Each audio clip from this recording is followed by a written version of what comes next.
Qulir ruhu min amri rabbi wa ma utitumul ilma illa qalila. Ruh itu urusannya Tuhan. Kalau kalian manusia itu ya taunya mesti serba sedikit.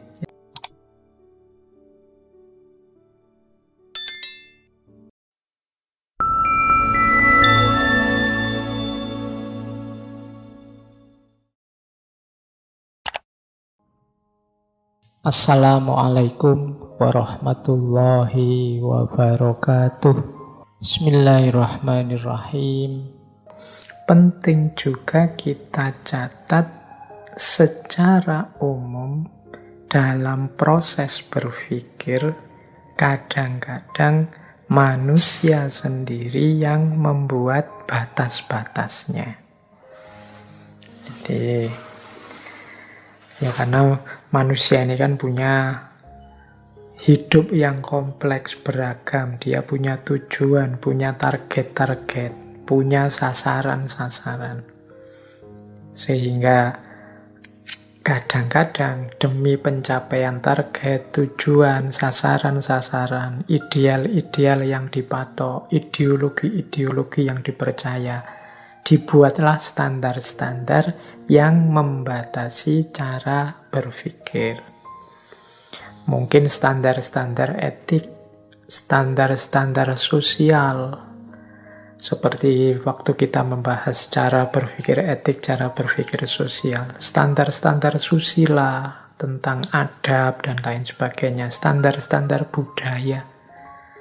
Nggak boleh kalau di sini ngomong seperti itu, berpikir begitu. Standar-standar politik, bahas ini tidak boleh, bahas itu tidak boleh, ngangkat wacana ini dilarang dan lain sebagainya. Itu kan standar-standar yang kita buat sendiri. Jadi ada pandangan yang bilang bahwa akal itu sebenarnya sangat canggih.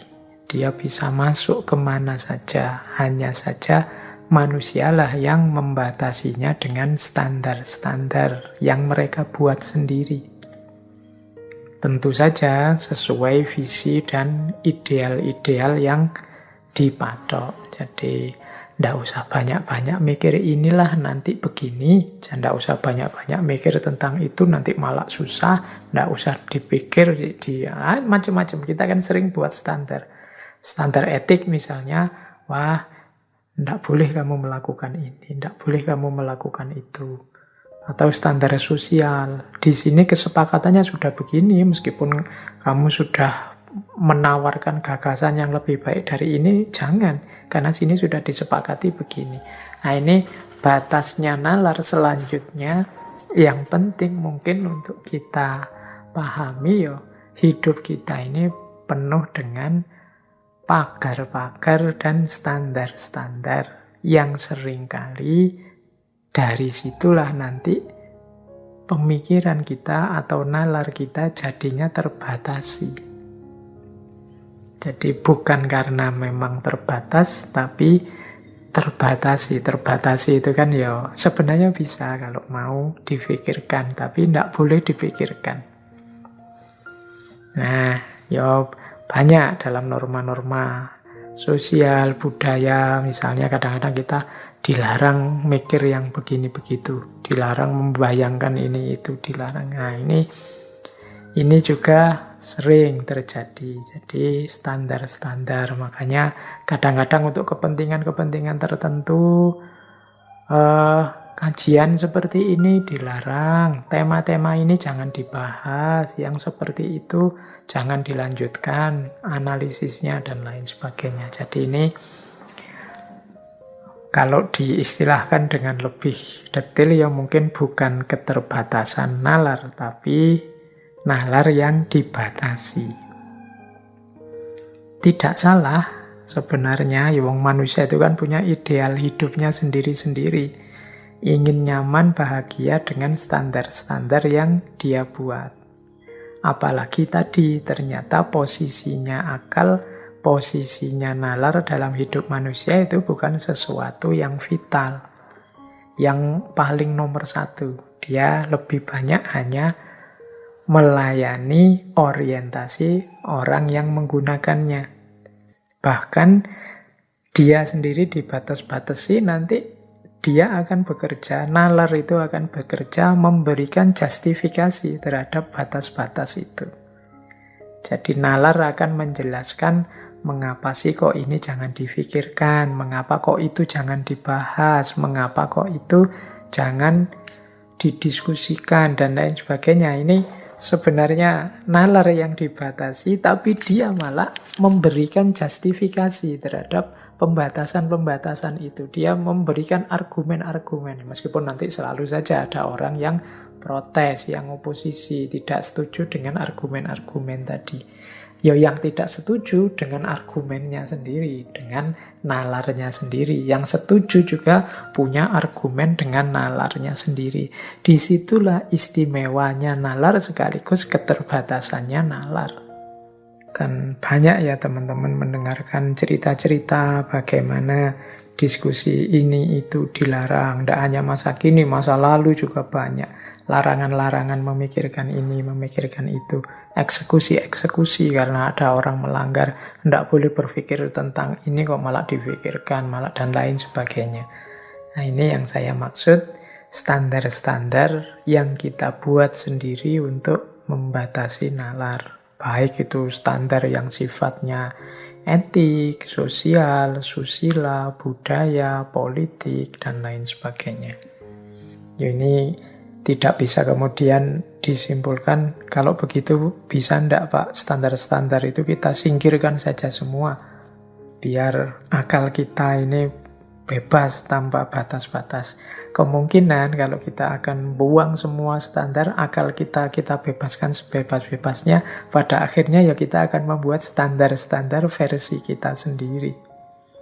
Jadi ketika kita lari dari satu standar, biasanya pada akhirnya ya kita membuat standar kita sendiri. Karena memang karakternya nalar, karakternya reason atau akal itu dia hanya lebih banyak melayani, tidak memutuskan. Nah standar-standar ini kan sesuatu yang kita buat untuk mengorientasikan hidup kita sesuai ideal-ideal yang kita inginkan. Dan akal, nalar akan hadir melayaninya.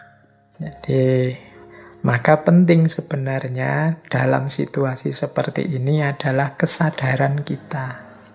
Kesadaran itu berarti kalau ada standar-standar yang membatasi, kalau ada batas-batas, itu pertama kita harus masuk ke visinya. Ini maksudnya apa sih standar-standar ini? Ideal yang diinginkan apa? Apakah ini memang sudah kita sepakati bersama? Ataukah ini sesuatu yang ditetapkan secara sewenang-wenang, tidak sesuai dengan keinginanku, dan lain sebagainya. Ini aspek-aspek ini bisa kita diskusikan. Tapi biasanya orang itu memang dari standar ke standar. Jadi dari indikator ke indikator. Kalau dulu yang dianggap baik ini dengan standar ini. Kalau sekarang yang dianggap baik ini karena mengkritik yang dulu, maka sekarang ada standar baru. Karena manusia akan sulit kalau hidup tanpa standar. Apa-apa mau dipikirkan sendiri detail dari awal itu tidak mungkin. Hidup ini kan logikanya continuity and change. Kita melanjutkan yang lama sambil melahirkan yang baru, mungkin dengan sedikit-sedikit revisi, pengembangan dari yang lama. Jadi tidak mungkin orang yang hidup sadar dengan visi, dengan misi hidup yang jelas itu tidak membuat standar-standar untuk mewujudkan visi misinya.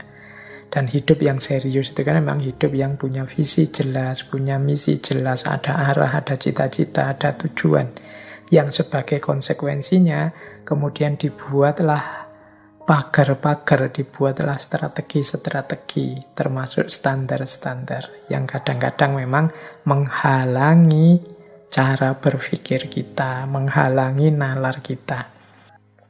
Yang ketiga, batas nalar itu ada pada perkembangan kognitif manusia itu sendiri. Ini sebenarnya bisa secara biologi maupun secara psikologi. Kalau secara biologi ya mungkin yang ahli neuroscience bisa menjelaskan ini. Jadi yang ahli neurosains itu kan bisa menjelaskan ada hormon ini, hormon itu, dan lain sebagainya dalam diri manusia, termasuk bagian akal yang mana, cirinya apa, bagian otak yang mana, karakternya apa, mendukung, berpikir apa, dan lain sebagainya. Ahli-ahli neurosains bisa menjelaskan. Kalau saya menjelaskan nanti dianggap masuk ke wilayah yang bukan wilayahnya. Jadi nalar juga terbatasi dari aspek otak tadi secara biologis. Ada efeknya juga dalam kemampuan berpikir. Nah, ini yang saya bawa yang aspek psikologis, karena dulu pernah kita sebentar membahas ini ketika membahas tentang kepribadian. Jadi perkembangan kognitif secara psikologis ini juga membatasi cara orang berpikir. Ternyata kemampuan berpikir itu juga berkembang. Jadi ada perkembangannya, ada level-levelnya yang kadang-kadang orang-orang tertentu mengalami lambat tumbuh kembangnya atau sampai dewasa tidak canggih cara menggunakan daya kognisinya. Jadi ini teori perkembangan kognitif yang berasal dari seorang psikolog namanya Yang Piaget. Ini untuk ilustrasi saja. Ini sebenarnya menjelaskan bahwa nalar juga bisa terbatasi oleh perkembangan biologis maupun perkembangan psikologis. Nah, yang biologis ya nanti bisa ditanyakan ke ahli-ahli neurosains. Yang psikologis contohnya ini. Jadi bagaimana manusia itu juga secara kognitif bukan kok langsung jadi full bisa berpikir mendalam, reflektif, kontemplatif, tidak begitu. Kognisi juga, otak kita juga mengalami perkembangan-perkembangan yang dimulai sejak lahir. Nanti di teori perkembangannya Yang Piaget ini ada 4 fase perkembangan kognitif. Jadi berarti kemampuan berpikir manusia itu berkembang step by step, tidak langsung full penuh. Yang pertama usia 0 sampai 2 tahun.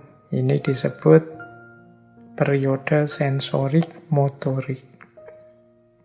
Ini kemampuan mengorganisasikan kenyataan sehubungan dengan kemampuan indera dan motorik. Jadi ini kemampuan menggunakan panca indera anggota tubuhnya. Nanti baru di usia 2-7 tahun namanya fase preoperasional. Nah, di sini mulai kenal dirinya, mulai bisa membedakan antara dirinya dengan yang lain. Mulai muncul egosentrisme, pemikiran tentang aku, dan mulai bisa berpikir simbolik. Kalau aku melakukan ini, nanti dapat ini. Kalau aku melakukan itu, nanti dapat itu. Itu usia preoperasional. Nah, usia 7-12 ini sudah mulai bisa berpikir realistis, konkret, memahami lingkungan sekelilingnya. Memahami dia tidak hidup sendiri loh, ada orang lain, mulai pinter berteman, dan lain sebagainya. Ini fase konkret operasional. Dan nanti puncaknya usia 12 tahun ke atas. Mampu berpikir abstrak, logis, self-reflection, sudah ngerti tanggung jawab, mulai sadar kepentingan dirinya dan juga kepentingan masyarakatnya. Mampu mengekspresikan ide-idenya lewat bahasa dan lain sebagainya. Di atas 12 ini sudah dianggap dewasa, berarti kemampuan kognitifnya sudah penuh, tinggal diasah dan didaya gunakan terus-menerus. Nah, ini salah satu contoh. Ternyata otak kita yang berhubungan dengan pikiran dan nalar itu juga tidak sesuatu yang jadi begitu saja lengkap dan canggih. Ada banyak variabel-variabel biologis dan psikologis yang terlibat. Ini juga mungkin bisa mempengaruhi ciri cacat tertentu pada otak misalnya, atau pengalaman-pengalaman traumatik psikologis tertentu. Itu juga berpengaruh dalam pola dan cara kita berpikir. Kalau psikologi kita sedang kacau, itu kan juga kita tidak bisa berpikir jernih. Kita sedang sangat bingung, kita sedang sangat tersiksa, kita sedang situasi-situasi yang traumatik misalnya juga menghalangi, membatasi kejernihan berpikir kita. Jadi kadang-kadang marah saja kita tidak jernih berpikir. Kadang-kadang capek luar biasa juga kita tidak jernih berpikir. Ternyata batas itu juga berpengaruh dalam kemampuan berpikir jernihnya seseorang. Baik, kita lanjutkan. Ada lagi batas nalar yang perlu juga kita sadari, yaitu informasi dan pengalaman. Ya, kita itu manusia yang punya mekanisme berpikir canggih dibandingkan makhluk lain yang bukan manusia. Tapi akal kita, otak kita itu juga bergantung pada informasi dan pengalaman yang didapat.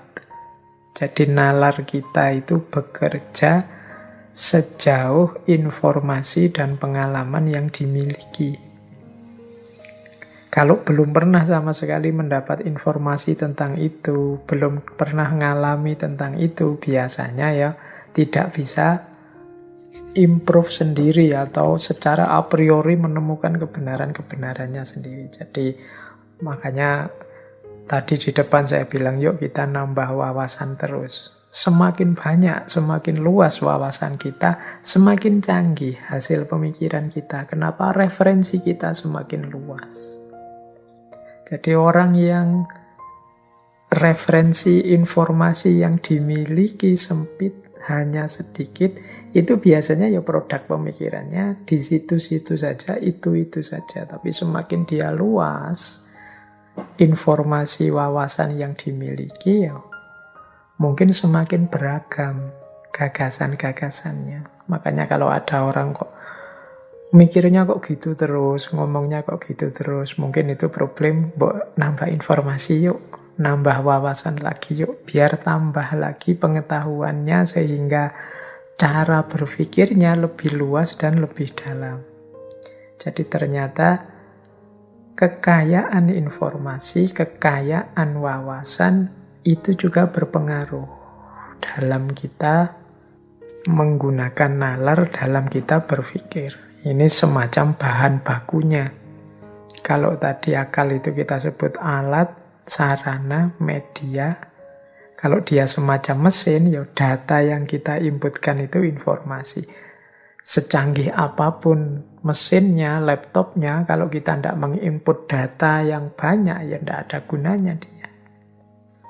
Jadi nalar manusia itu bekerja mengandalkan informasi yang sampai padanya. Jadi ternyata akal juga punya batas. Dia tidak bisa improve sendiri, ngarang sendiri, atau menyusun sendiri data-data untuk disimpulkan. Dia butuh input data dari luar yang namanya informasi.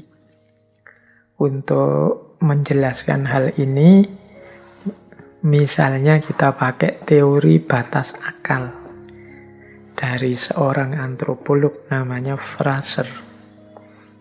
Dalam bukunya The Golden Buff. Ini teman-teman yang dari antropologi pasti tahu teori ini. Teorinya namanya batas akal. Jadi perkembangan hidup manusia itu ditentukan oleh pemikirannya. Sejauh mana dia bisa memecahkan masalah-masalah dengan akal, dengan pengetahuan yang dia miliki. Jadi peradaban manusia itu sebatas jangkauan akalnya. Semakin luas jangkauan akalnya, ya semakin luas, semakin maju budayanya. Ini pandangannya Fraser. Nah, nanti ini sebenarnya teorinya mengarah pada tentang magic, ilmu gaib, dan religi.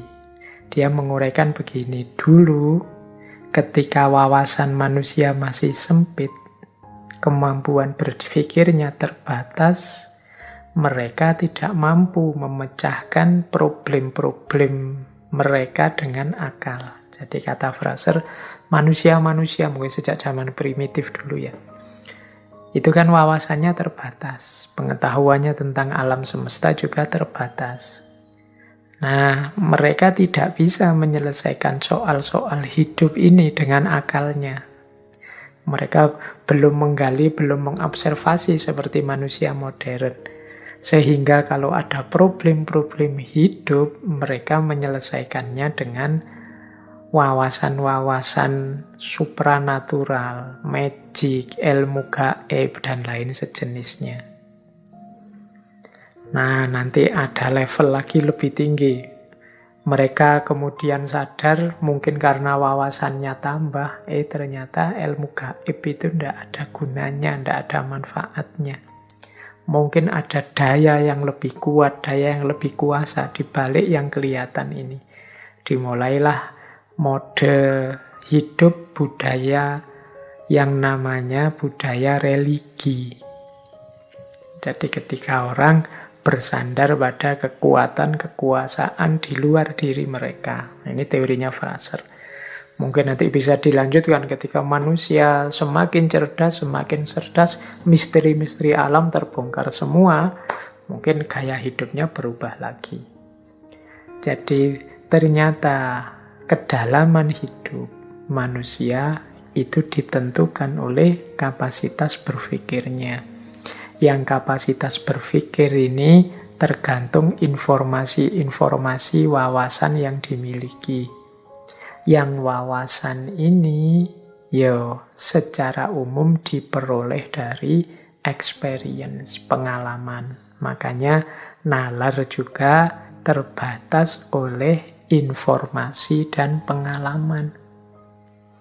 Jadi kalau kita tidak punya informasi, tidak bisa menganalisis, tidak bisa memikirkan, wong kita tidak punya data. Jadi kalau ada orang bilang, kamu ngomong jangan ngawur loh ya, datanya mana? Nah, tuntutan untuk datanya mana ini sebenarnya mengimplikasikan pandangan orang itu tidak mungkin bisa menyimpulkan secara tepat, memikirkan secara pas kalau dia tidak punya data.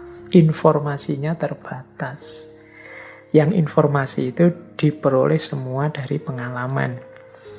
Kalau saya bilang pengalaman, bukan berarti kok harus dialami dulu baru ngerti ya. Pengalaman membaca, pengalaman diskusi, pengalaman seminar, atau kalau hari ini populernya webinar.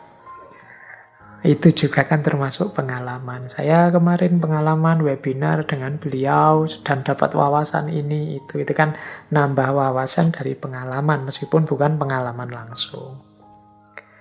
Jadi ini juga dapat dikatakan yang membatasi kemampuan berpikir manusia. Sejauh mana informasinya dia miliki, bahkan nanti bisa dilanjutkan sejauh mana juga informasi itu valid atau tidak. Makanya nanti akan kelihatan produk-produk pemikiran dari orang-orang yang mungkin masih hanya punya sedikit informasi dengan mereka yang sudah luas wawasannya, mengerti macam-macam.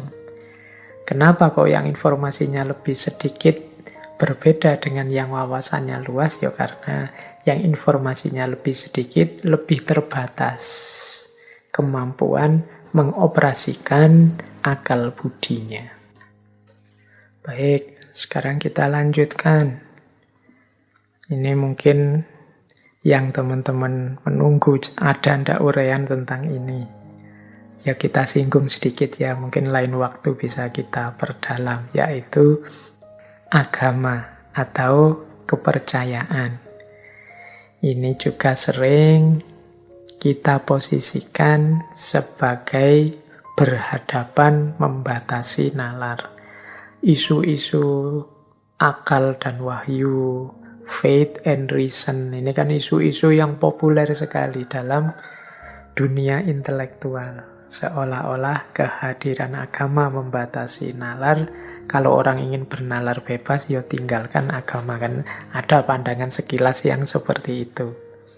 Tapi mungkin gambarnya tidak gambar saling menyingkirkan kalau menurut saya, tapi saling beririsan. Makanya ada wawasan-wawasan keagamaan tertentu yang mungkin membatasi, menjadi batas bagi kemampuan nalar untuk menjangkaunya. Meskipun ada juga yang berpandangan tidak semua hal bisa diketahui oleh akal atau nalar. Ya, mari kita bahas pelan-pelan ya, kita ambil beberapa ilustrasi. Ada ayat misalnya yang kalau dalam Al-Quran itu melarang kita, konotasinya tapi ada yang menafsirkan larangan untuk misalnya memikirkan tentang ruh. Jadi kenapa? Karena kalau tentang ruh itu, kalian hanya, kalau bahasanya Al-Quran itu, bisa tahu hanya sedikit, tidak mungkin mendalam. Wa ma utitumul ilma illa qalila. Ruh itu urusannya Tuhan, kulir ruhu min amri rabbi. Jadi, kalau kalian, manusia itu ya taunya mesti serba sedikit. Itu tadi saya sebut konotasi karena ya mudahnya kemudian orang menafsirkan berarti kita jangan berpikir tentang ruh. Tapi juga ada yang menafsirkan, loh kita tidak apa-apa berpikir tentang ruh, ya mencari yang sedikit tadi. Kan wa ma utitumul ilma illa qalila. Sedikit juga tidak apa-apa, yang penting ya memang itu batas kita, yang qalila itu, yang sedikit itu. Jadi ada wawasan-wawasan keagamaan tertentu yang ini jadi titik batas yang kemudian akal tidak bisa menjangkau. Akal tidak bisa menjangkau itu bisa kalau dia memaksakan perspektifnya terjadi distorsi-distorsi yang bagi kalangan agamawan tertentu merusak kepercayaannya, atau memang dia benar-benar tidak berdaya. Benar-benar tidak mampu, misalnya urusan akhirat, surga, neraka, itu kan sulit akal itu menjangkau. Mengapa? Karena akal tadi butuh informasi empiris, informasi pasti dan pengalaman. Sementara dunia metafisik itu kan dunia yang tidak kita alami kali ini. Jadi maka akal benar-benar terbatas. Nanti yang bisa meraba-raba melakukan, kalau bahasa filsafatnya namanya spekulasi-spekulasi, kira-kira seperti ini, tapi dia tidak akan bisa menemukan yang hakiki, pasnya seperti apa, karena memang bukan wilayahnya. Itulah mengapa nanti ada perspektif dalam filsafat itu yang sifatnya memberikan ruang kepada agama. Agama itu memang tempatnya orang beriman, orang percaya. Jadi ya silahkan saja orang mau percaya atau tidak percaya. Ini akal kemudian diposisikan harus memberikan ruang, memberikan tempat kepada agama. Karena agama bukan sesuatu yang bisa dijangkau oleh akal. Nah, ada pandangan yang seperti itu. Nah, jadi keberagamaan